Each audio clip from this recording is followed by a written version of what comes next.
Amado, esse texto no versículo 11, ele diz o seguinte: naquele dia, levantarei o tabernáculo caído de Davi, vou reparar as suas brechas, levantá-lo das suas ruínas, restaurá-lo, para que volte a ser como era nos dias da antiguidade. Isso aqui tem tudo um propósito. Dentro da hermenêutica do texto aqui, o Senhor está falando mais do que uma saudade do tabernáculo de Davi, tá, amados? O texto aqui, por quê, pastor? E eu já prego. Porque a tenda que Davi vai construir, Deus não pede para que ela seja construída.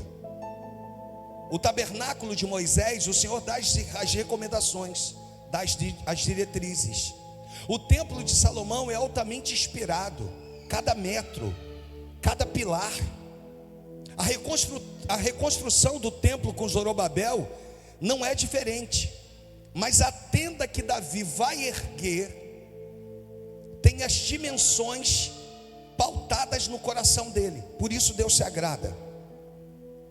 Deus sente saudade da tenda. Mas o texto vai dizer que naquele dia levantarei o tabernáculo caído de Davi, vou reparar as suas brechas, vou levantá-lo das ruínas, vou restaurá-lo para que volte a ser como era nos dias da antiguidade. Alguns princípios foram quebrados. Durante o que, pastor? Depois do exílio babilônico. O Senhor está fazendo menção aqui de algumas coisas. O Senhor está sentindo falta de algumas coisas. Por quê? Porque os reis que se levantaram, nenhum deles era da linhagem de Davi. E Deus agora estava dizendo: estou com saudade do tabernáculo de Davi. Mas eu prossigo, versículo de número 12, o texto diz o seguinte: para que o meu povo tome posse do restante de Edom e das nações que são chamadas pelo meu nome, diz o Senhor, que faz estas coisas.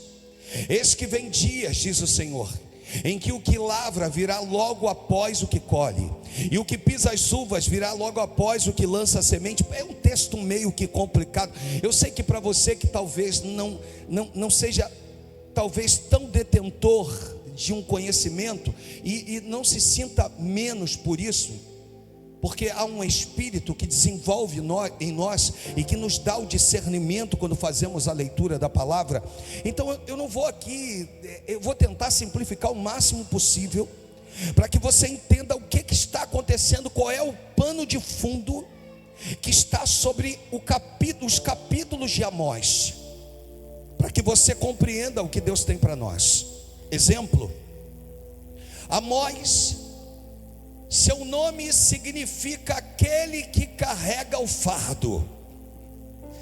É interessante porque Deus vai escolher Amós, e no seu significado do seu nome, Deus sabia que ele suportaria. Deixa eu já liberar algo para alguém que chegou aqui hoje nesse lugar. Deus te conhece e sabe das suas limitações, mas também sabe daquilo que você suporta. Então eu no teu lugar já me preparava aí para dar um glória a Deus. O Deus que te conhece sabe o que você suporta e não vai te experimentar acima da sua capacidade. Você está entendendo? Diga amém. Quem era esse homem? Esse homem cultivava sicômoro. Se você for estudar a respeito do sicômoro, é uma árvore que quanto mais ferida ela é, mais ela exala um perfume. Então você imagina alguém que tem que derribar um sicômoro, mas que quando fere ela exala um perfume. Eu vim te dizer aqui para crentes lavados e remidos: quanto mais feridos, mais perfumes vocês vão exalar. Quem pode receber isso aqui? Quanto mais, se eu liberar de novo, quanto mais ferido você estiver, mais perfume você vai exalar, entendeu? Vai bater, vai exalar perfume. Vão te caluniar, vai exalar perfume. Você entendeu? Deus está dizendo: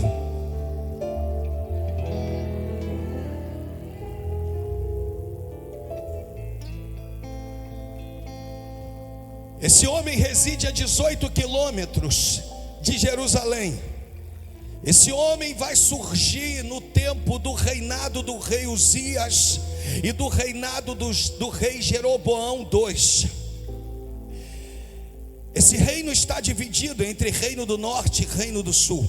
Eu trouxe algumas coisas aqui a nível de conhecimento, porque vale a pena. Israel nesse tempo está desfrutando de quê, pastor? De uma prosperidade e de uma segurança. Então, se tem prosperidade, se tem segurança, vai tudo bem.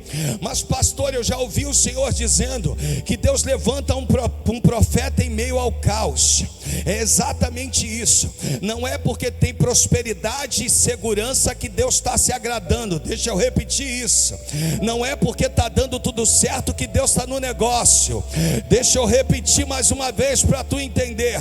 Não é o fato do reino do norte, o reino do sul está desfrutando de um tempo de regalando os olhos, de um tempo de prosperidade e de um tempo onde os inimigos não chegam perto, porque tem medo deles, que Deus está no negócio. Nesse exato momento que está acontecendo aqui é o seguinte: o povo do reino do norte, do reino do sul, estão com seus corações voltados para o dinheiro, e por esse motivo eles deixam de adorar o Deus Todo-Poderoso. O amor ao dinheiro está fazendo com que a adoração agora seja uma adoração comprada, com que a adoração agora seja uma adoração vazia. Alguns vão dizer que se Amós tivesse nascido nos dias atuais, não teria o melhor cenário para o seu nascimento. Por quê? Porque hoje vale quem tem, não é quem é quem tem. E Deus está virando para essa igreja e está dizendo: não é o que tu tem, é quem você é. Porque quem você é foi gerado em mim, e eu, Senhor, sou quem cuido de todas as coisas na tua vida. Se você entendeu, diga amém. Capítulo 1, 2 e 3 de Amós. Deus vai precisar pôr um fim nessa bagunça. E o capítulo 3, no versículo 8, o Senhor vai precisar rugir como leão. Qual é o objetivo do rugido do leão? É dar um alerta, dizendo: está fora da minha vontade. Vai permanecer ou vai se alinhar com a minha vontade? Deus está virando para a igreja lavada e remida, está dizendo assim: vai permanecer ou vai se alinhar com a minha vontade? Eu aprendo, pastor, que quando o leão ruge, Deus está dizendo: eu sou um Deus de toda longanimidade, eu caminho contigo, mas tudo tem um limite. Aqui, pastor Mauro, Deus está dizendo: eu vou botar termo, eu vou finalizar. Tem um limite. Não vai brincar comigo o tempo todo, não vai brincar com a minha palavra o tempo todo, não vai brincar com o meu altar o tempo todo. Se tu entender, se acerte, porque se tu acertar, tem milagre, tem poder.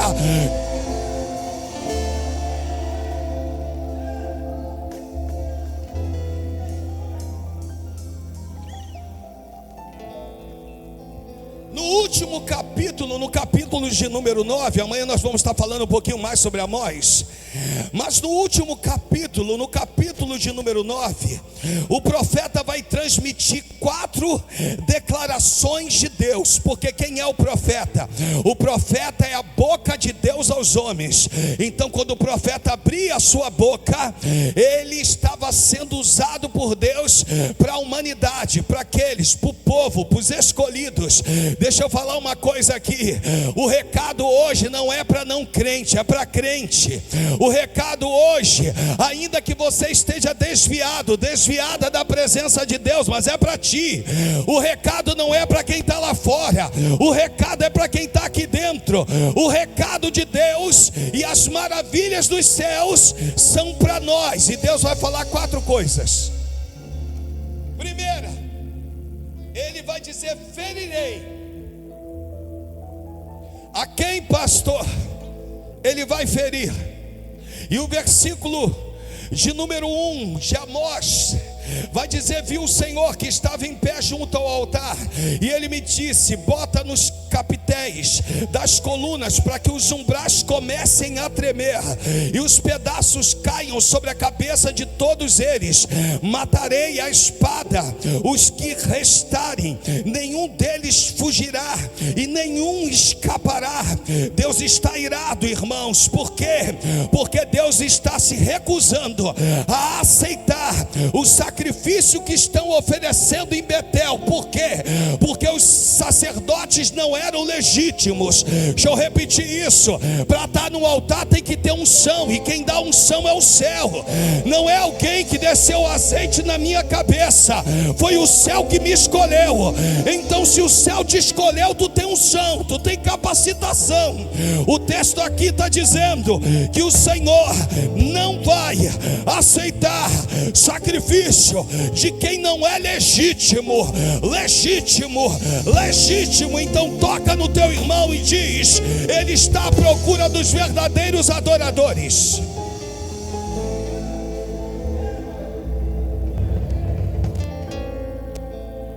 Diga assim: pastor, o texto está falando sobre perfeição? É uma pergunta para o pastor. Pergunta: pastor, o texto está falando sobre perfeitos? Não. O texto está falando sobre aqueles que se rendem ao poder do Todo-Poderoso. Eu quero dizer para você que Deus separou, está dizendo assim: eu vou ferir, nem vai escapar ninguém. Por quê? Porque Deus se levanta para dizer: vou ferir e vou derribar o templo. Derribar o templo aqui, filha, tu que gosta de estudo, não está falando do templo de Salomão, nem do templo de Zorobabel, porque o templo de Salomão havia sido ateado fogo pelos babilônicos. Eles tacaram fogo. Aqui está falando a respeito do templo que foi erguido em Betel, pastor Mauro. E Deus está dizendo: eu não mandei construir, eu não mandei levantar, eu não mandei tocar nos utensílios sagrados, eu não mandei. E está dizendo: eu vou ferir. Eu sei que as palavras são duras. Segunda coisa, do capítulo 2 ao capítulo de número 4, ele vai dizer: buscarei. Do versículo 2 do capítulo 9, vai dizer o seguinte: ainda que cavem para chegar no mais profundo do abismo. Isso aqui é poderoso, hein? Eu vou ler contigo. Parou lá, vai tudo, não para não. Ainda que cavem, olha o que diz o texto: ao mais profundo do abismo, a minha mão os tirará de lá. Se subirem aos céus, de lá farei descer. Versículo 3: se eles se esconderem no alto do Carmelo, irei atrás deles e de lá os tirarei. E caso se ocultem dos meus olhos no fundo do mar, lhe darei ordem. A serpente, ela os morderá. Versículo 4: se forem levados para o cativeiro pelos inimigos, ali darei ordem à espada, e eles o matará. Porei os meus olhos sobre eles, para o mal e não para o bem. O que significa isso, pastor? Deus está dizendo que qualquer adorador idólatra seria perseguido e morto. Deus está virando para nós e está lembrando quando Elias mandou reunir o povo e disse assim: até quando cocheareis entre dois deuses? Se Baal é o Deus de vocês, segue-o. Se o Deus de Israel é o Deus de vocês, segue-o. Deus está dizendo para mim e para você: esse tempo de hoje é o tempo da escolha. Então vira para quem está ao teu lado e diga assim: depois não reclama, mas Deus te trouxe aqui para dizer: se tu fizer a escolha certa.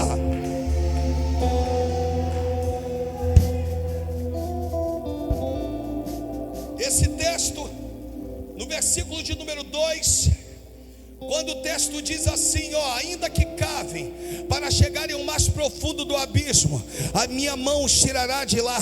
Sabe o que esse texto está falando? Está falando sobre o Sheol. Deus está virando e está dizendo assim: ainda que tu tentes se esconder no mundo do reino dos mortos, eu sou capaz de ir lá, e eu sou capaz de te arrancar de lá. Deus está falando a respeito de algumas coisas que são duras, porque quando eu pego o versículo 11, eu me animo, mas eu preciso entender o contexto.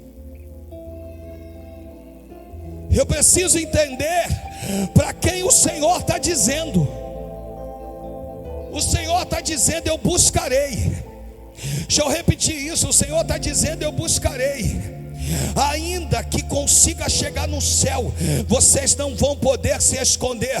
Então a primeira coisa que Deus fala é ferirei. A segunda coisa que Ele diz é buscarei. E a terceira coisa que Ele diz é destruirei.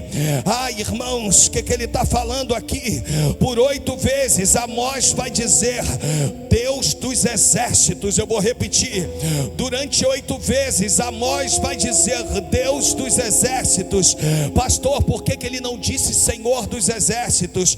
Porque Ele está se referindo ao povo. Ele está dizendo: vocês levantaram deuses, e agora o Deus dos exércitos. Sabe o que Ele está dizendo?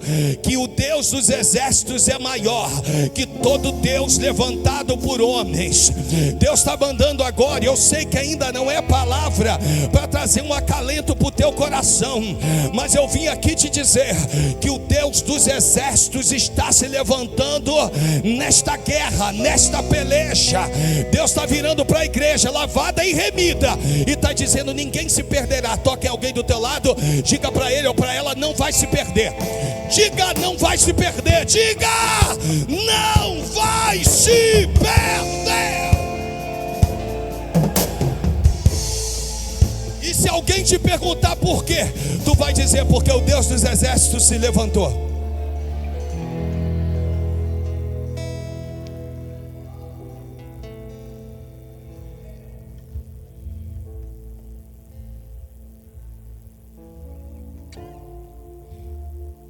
O que significa isso, pastor? Vocês não criaram deuses? Agora veja o poder do Deus dos exércitos.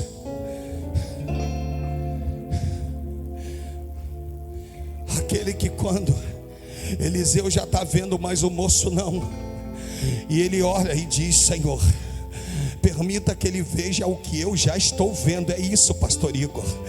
Nós não podemos estar no mesmo ambiente vendo coisas diferentes. Nós não podemos estar no mesmo ambiente crendo de forma diferente. Deus está unindo marido e mulher. Deus está unindo marido e mulher e filhos. Deus está unindo famílias. Deus está dizendo: vai todo mundo ver da mesma proporção. Vai todo mundo enxergar do mesmo jeito. Vai todo mundo crer da mesma maneira. Deus está virando para nós, está dizendo: eu vou unir. Ei, deixa eu repetir: eu vou unir. Deixa eu repetir: eu vou unir. Não vou repetir para tu bater palma não, porque eu sei que Deus está aqui.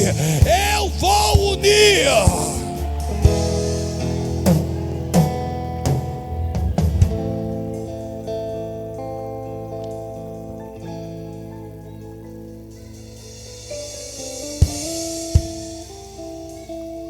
O senhor disse, pastor,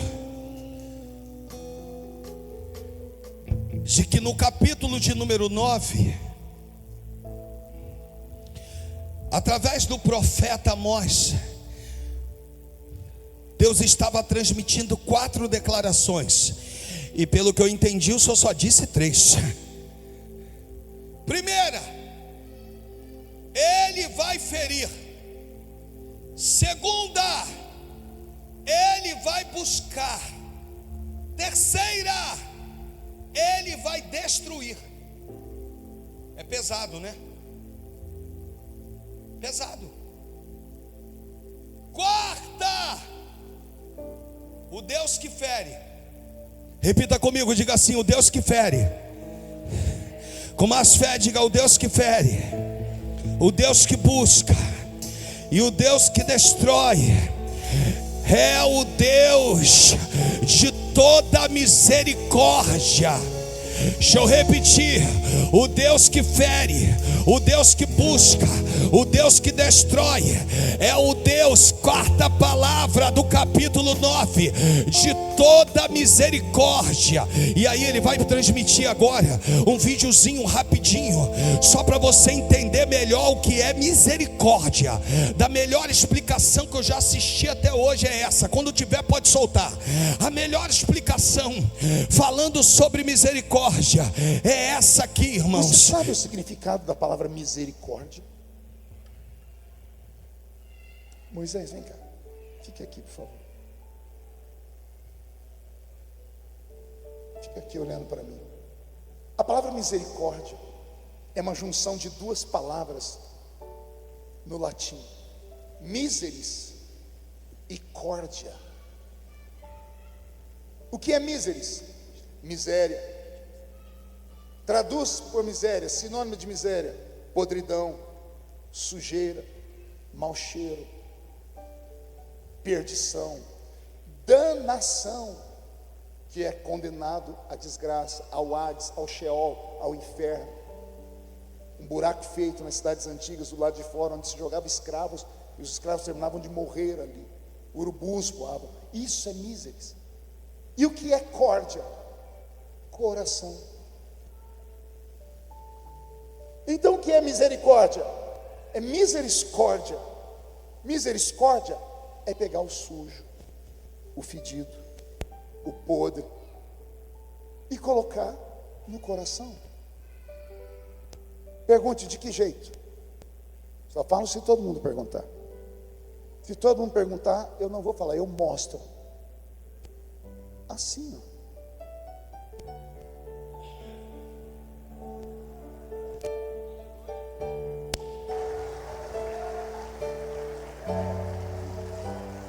Já percebeu que a gente abraça sempre pela esquerda? É coração com coração.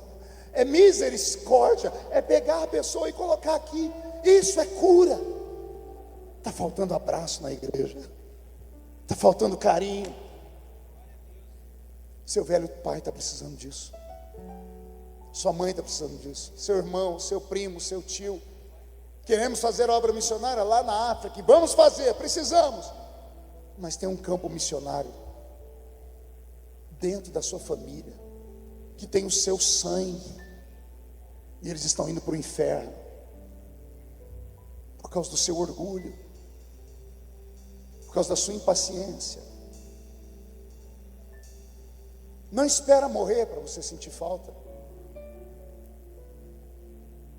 Tem gente aqui que está como eu. Se pudesse voltar lá atrás, ia dar um abraço nele. Incline a sua cabeça. Pode chorar. Não é pecado, não. Pode parar para a gente aí.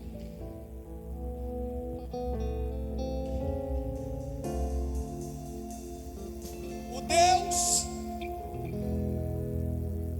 que fere, que se aborrece, que busca, que vira e diz assim: aonde você tentar se esconder, eu vou te achar. Que destrói, é o mesmo Deus de toda misericórdia.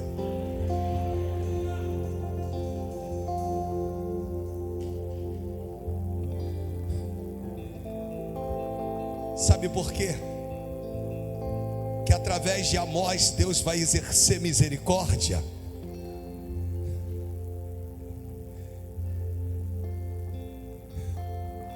Porque o Senhor tinha, Kelly, uma aliança com Abraão e todos os seus descendentes.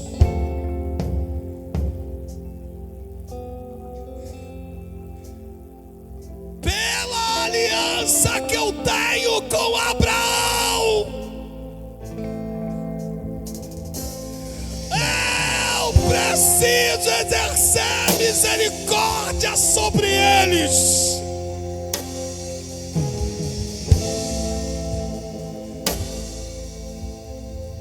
Reino do Norte, Reino do Sul, vocês serão peneirados, seus pecados serão castigados. Porém, se vocês se voltarem para mim, porém, se vocês se voltarem para mim,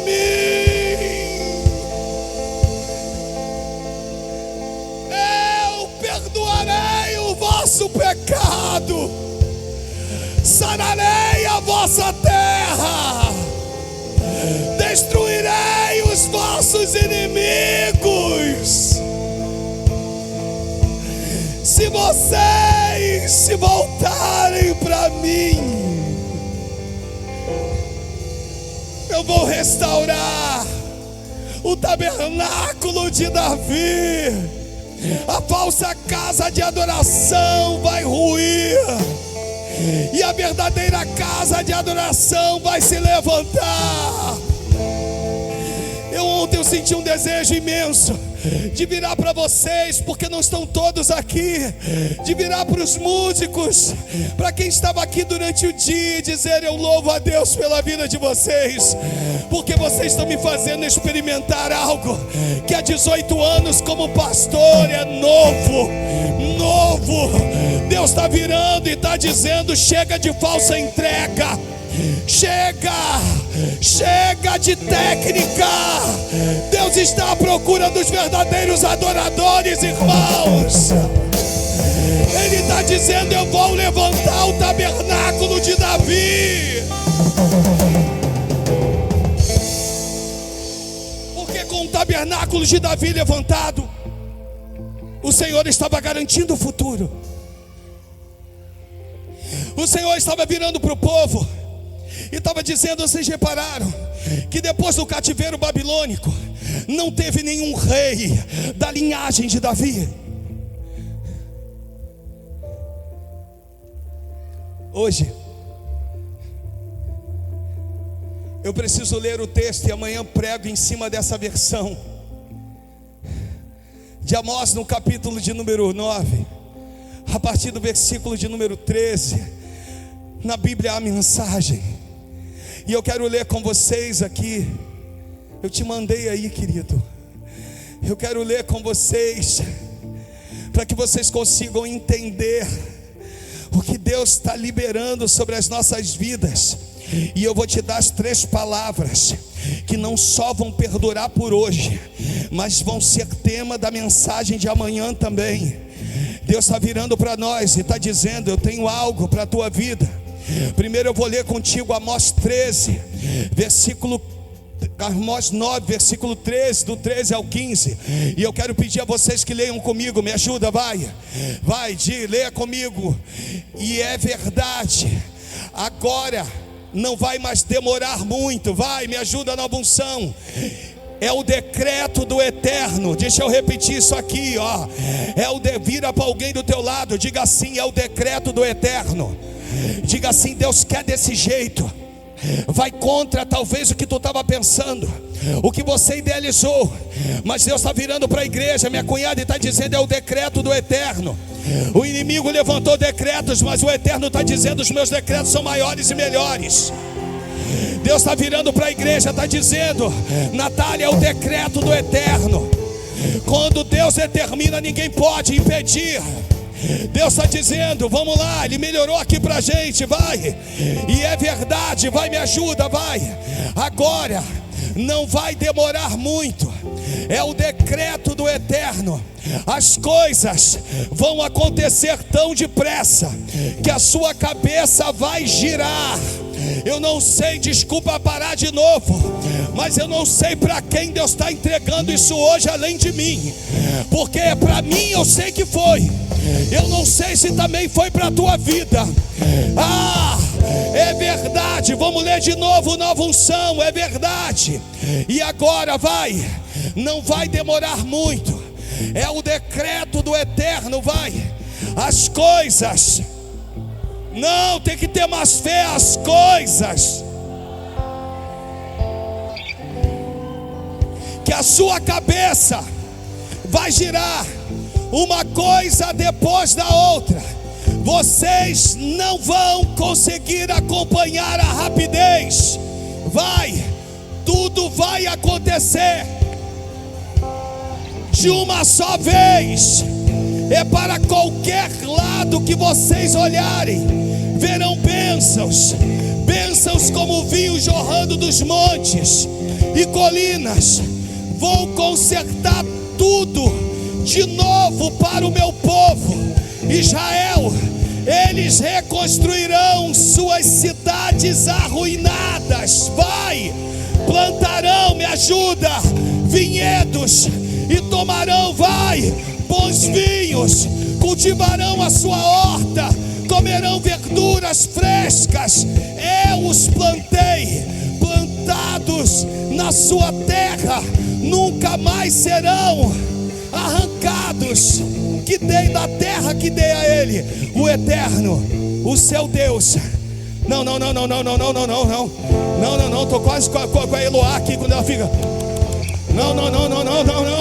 O Eterno, o seu Paulo, o Eterno, o seu Deus, querido. O Eterno, o seu Deus, disse isso. Não foi o pastor. Para de achar que é pastor, não tem pastor aqui não, é a palavra. O Eterno disse, e se ele disse, vai acontecer.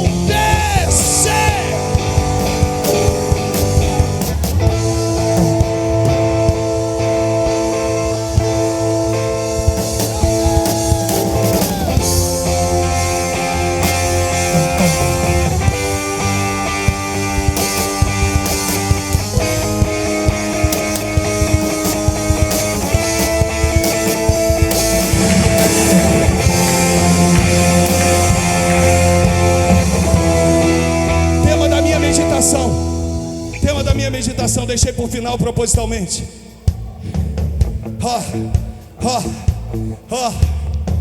Três palavras: abundância, aceleração e prosperidade. Repita comigo: abundância, aceleração e prosperidade. Coloca assim, Mateus, aqui, assim, eu viverei. Coloca assim, eu viverei. Isso. Enquanto ele prepara lá, deixa eu falar com você. Abundância. O Senhor está dizendo que existem fontes inesgotáveis e que será mais do que o suficiente. É mais do que o que você precisa. Chega de conta-gotas. Vira para alguém do teu lado, diga assim: esse tempo não vai ser o tempo do conta-gotas, de tu ficar medindo, dizendo é quem tem que tomar banho rápido para não gastar a luz. Você está entendendo? Não acabar a água. Deus está dizendo: vai ter prosperidade. Aceleração. O que significa, pastor? Deus está dizendo: eu estou acelerando o cumprimento de promessas.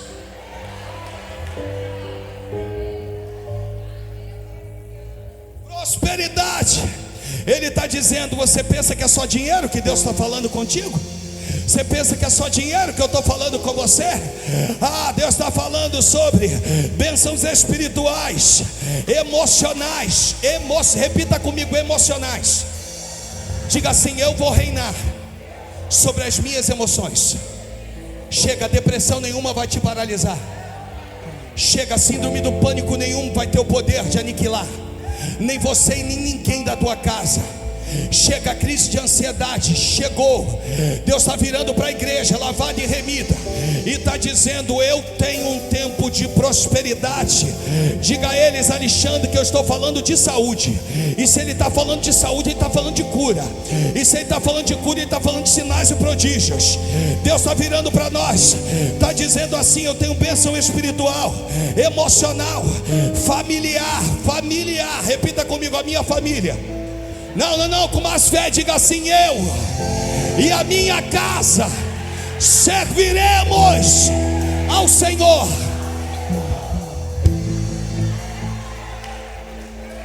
Goste o diabo ou não,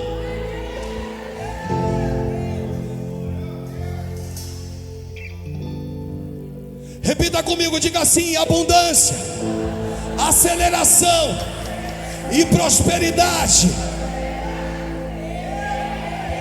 Eu leio e vocês vão no eu viverei bem forte. Vamos lá.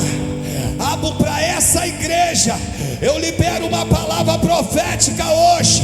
São 3 palavras, Senhor: abundância, aceleração e prosperidade.